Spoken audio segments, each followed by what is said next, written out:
Hey, welcome to the channel. This time we will be reviewing the latest Samsung Galaxy S20 series. The Samsung Galaxy S20 skips a bunch of numbers from last year's Galaxy S10, but there is a good reason for that. It's a massive upgrade.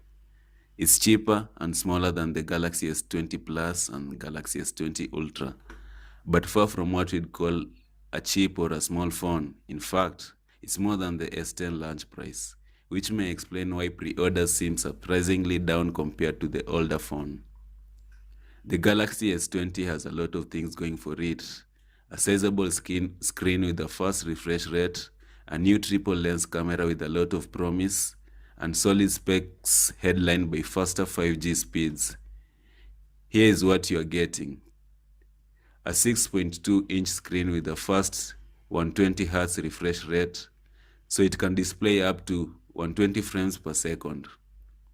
5G download speeds, better cameras on the front and back, a hefty battery capacity. This is the phone to pick if you want to try out the new tech that Samsung has to offer. You could go for the Ultra if you want more storage or a 108 megapixel camera, but for day-to-day use, the S20 is going to be fine for most people.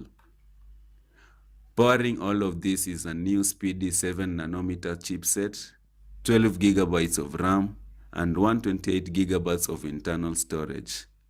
And unlike the basic variant of the Note 10, the S20 has a microSD card slot for expandable storage should you run out of space. Its 4000 mAh battery seems beefy enough, but we're interested in seeing how much 5G hogs our battery life over a day. The main negative thing about the Galaxy S20 series is they squeezed out the headphone jack, and it's first time Samsung has dropped the feature from its S range of devices. So let's start first with pricing. But it may fall into the trap of being neither affordable nor the best of the new Galaxies. Its price hike will be a turn-off for some, while others with a substantial budget will look to the S20 Plus and Ultra for their fast 5G peak speeds and, in the case of the Ultra, a much better camera. The Galaxy S20 5G price is $999 in the US. For the people living in the UK, it goes for £889, and in Australia is 1,499 Australian dollars. We are talking of the 128 gigabytes of storage of the S20 series. If you want 512 gigabytes of storage, you'll have to buy the S20 Ultra. The phone is also available in a 4G version in some markets, such as the £799 in the UK, 1,349 Australian dollars, and 3,199 in United Arab Emirates. Those in the US are only able to get the phone in its 5G variant. The new price means that in at least one region, the flagship inherits the Galaxy S10 Plus launch price, $100 more than the base model of a Samsung Galaxy S10 series. It matches the $999 iPhone 11 Pro launch cost, although Apple's phone has a smaller 5.8-inch display, and that price gets you just 64 gigabytes of storage. When will you be able to buy one? The Samsung Galaxy S20 release date was on Friday 6th March in the US, Australia, and in United Arab Emirates, and it will be on this coming Friday, March 13th in the UK. Although many networks are offering it for pre-order now, why is it out a week later in the UK? We have got no clue. Let's look at the color. There are three Galaxy S20 colors: Cloud Blue, Cloud Pink, and Cosmic Gray. And the hues are rather tame compared to all of the options we got for the S10 series. There's a black version for the S20 Plus and S20 Ultra, but that's not available on the normal Galaxy S20. Cosmic Gray, Cloud Blue, and Cloud Pink are all available in the US, UK, and Australian market. If you don't like any of those shades, you may want to wait a while, as it's likely Samsung will bring further options in the future. The Galaxy S20 has a 6.2-inch display, offering exactly 0.1-inch more screen real estate than last year's 6.1-inch S10. It doesn't dramatically change the overall size of the phone, and its maximum resolution remains the same as recent Samsung Galaxy S models with at WQHD plus 3040 x 1440. Samsung is still offering a default resolution of Full HD plus 2220 x 1080, which looks more than sharp enough for most tasks and saves battery, giving power users an option if they want to push things harder. Here is another reason to keep the screen locked to 1080p. The new 120Hz refresh rate isn't WQHD plus compatible, and the jump from 60Hz to 120Hz is significant in offering a more fluid experience when gaming or surfing the web, as we have seen on the Asus ROG 2 and Razer Phone 2, even if this phone has to be in 1080. The S20 has also improved in touch sensitivity to 240Hz to make games more responsive by sensing your finger brushes on the screen at a much higher rate than previously. We know the hearing about an increased screen size might be worrying for some. There's pent-up demand for smaller one-hand friendly phones. And we have good news and bad news about that. Firstly, the good news. The Samsung Galaxy S20 is thinner than the S10. The new phone has grown taller instead of wider with a 20:9 aspect ratio. The Samsung Galaxy S20 sports a familiar look, two pieces of glass sandwiching an aluminum frame. There's still a curve to the right and left edges of the screen, but it's not as pronounced as on the S10, which may mean few accidental presses along the edges of the display. And note this one down. The S20 series is the first S range from Samsung to not have a headphone jack. You'll need an adapter or wireless sets of cans instead. The only port on the handset is a USB-C one. Let's look at the camera specs. A true camera upgrade. Triple cameras, including a 64 megapixel sensor.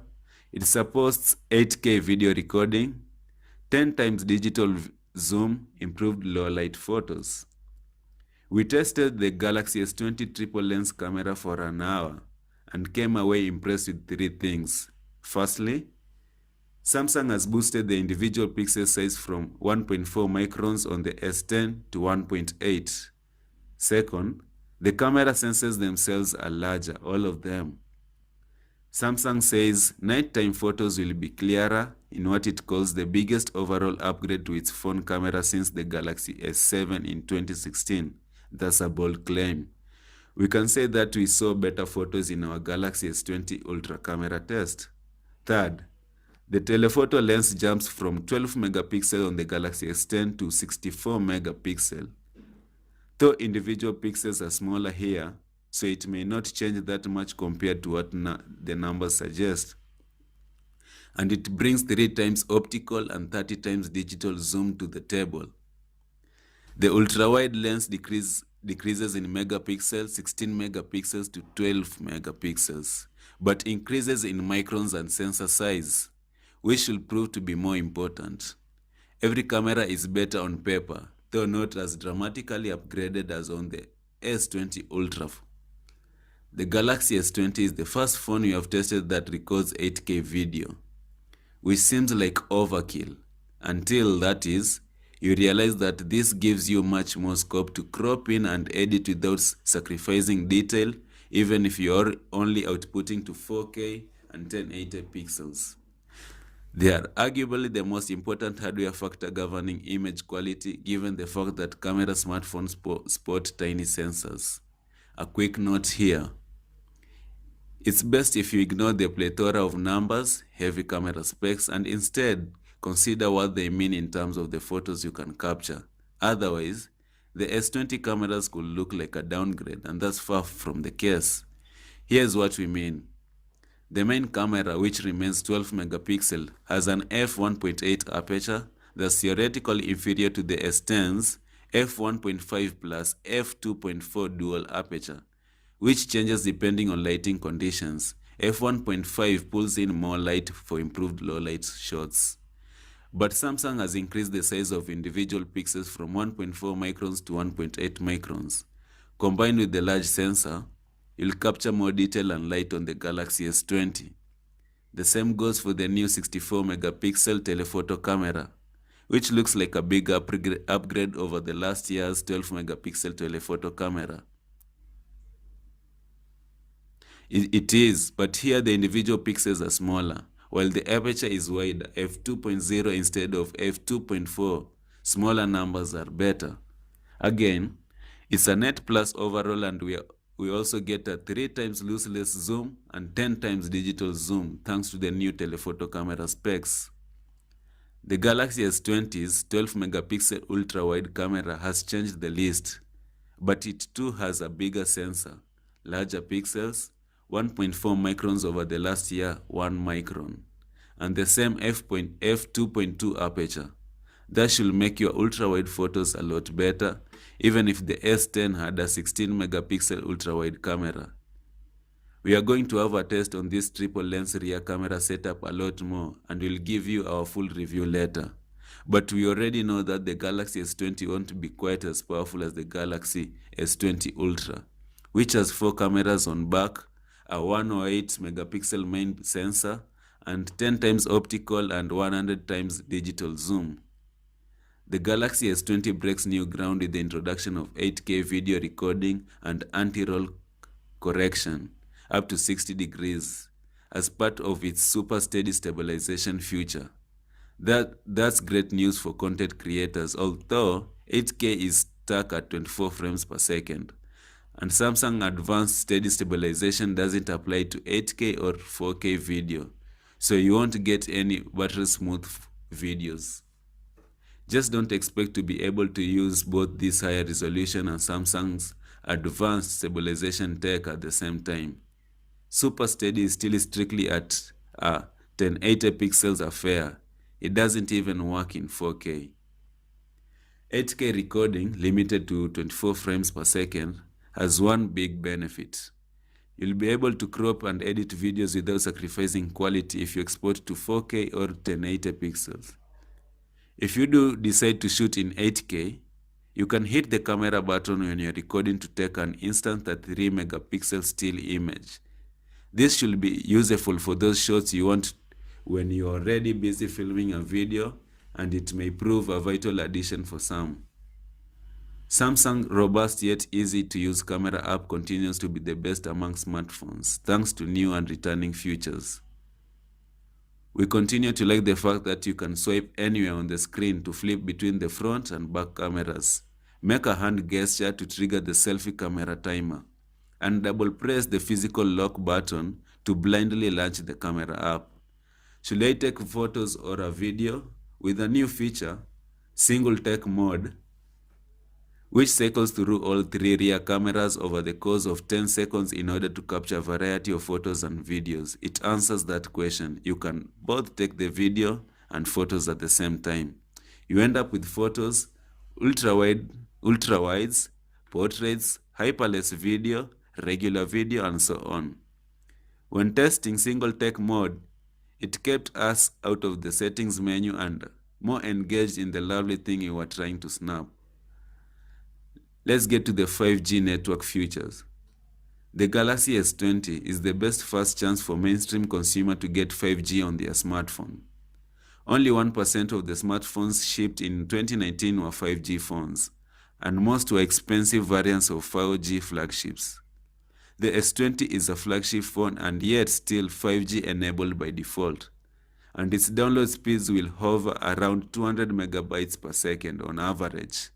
That is 6 times greater than 4G speeds.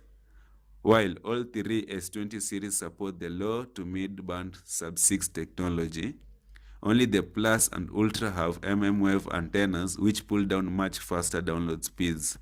That does, of course, depend on 5G being available on your area, but with the Galaxy S20, Samsung is baking in a future-proof connection for many. Let's get to the battery. It has a bigger and a better battery.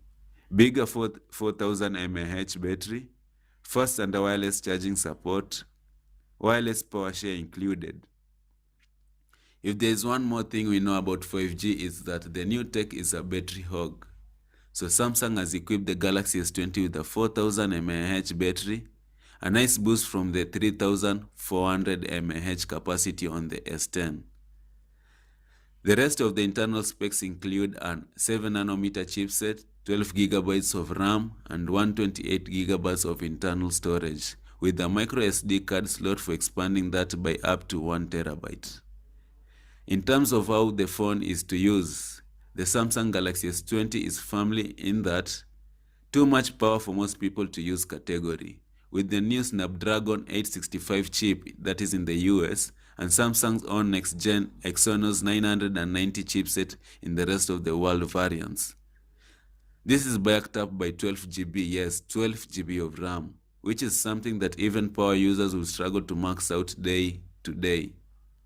In our shorter preview time with the phone, we didn't notice any lag or bouncing between apps, and while we weren't able to benchmark these early models, we were fully expecting them to be iPhone rivaling at the very least. Samsung's super fast charging returns on the S20 line series. We first saw it on the Note 10, and you get a 25 watts charger in the box. It's also compatible with wireless charging up to 15 watts. And you can wirelessly charge other QI chargeable devices like the Samsung Galaxy Buds and the new Samsung Galaxy Buds Plus on the back of the handset. We haven't gotten a full grasp of what's new in the Android 10 One UI 2.0 interface, but we did see that the new software has Google Duo video calls integrated directly in the Dialer app. You'll be able to make full HD video calls and chat with up to 8 people at a time, according to Samsung.